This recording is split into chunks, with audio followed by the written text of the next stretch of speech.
This book is boring. I am bored. I feel excited. The movie was exciting. Jack's story is interesting. I feel interested. As you can see, today we're going to focus on analyzing adjectives ending in ed and adjectives ending in ing. Welcome to Lesson 13. Your Language Studio presents Let's Learn English with Teacher Sari. Hello, welcome to your Language Studio. I am Teacher Sari, and in these videos I am going to help you continue practicing your English. Before we begin, I want to remind you to subscribe to our channel and to hit the notifications bell so you don't miss any of the material that we upload weekly. Let's start. In English, we have many kinds of adjectives.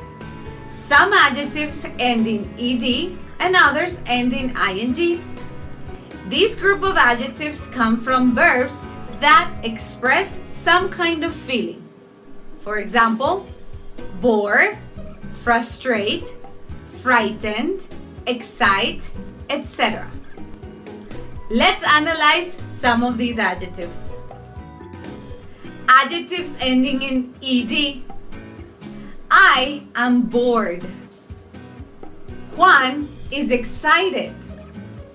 We feel annoyed. They are frightened. Sarah feels interested. If you notice, all of these adjectives come from verbs and they describe how a person feels.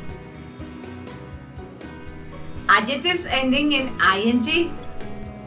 This book is boring. The song is exciting. His voice is annoying. This movie is frightening. The article is interesting. As you can see, these adjectives describe what someone is or what something is.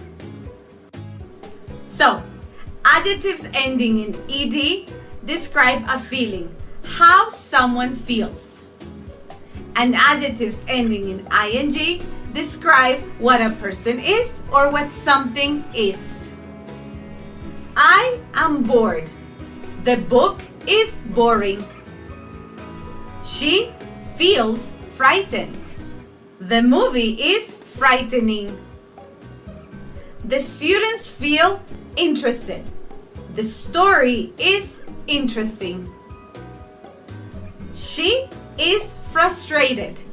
The situation is frustrating. Remember, all of these adjectives come from verbs that produce some kind of feeling. Now practice using these adjectives correctly. Don't forget to subscribe, like, and share. Thank you for your comments and thank you for watching. I am Teacher Sari and I will see you in our next lesson. Bye!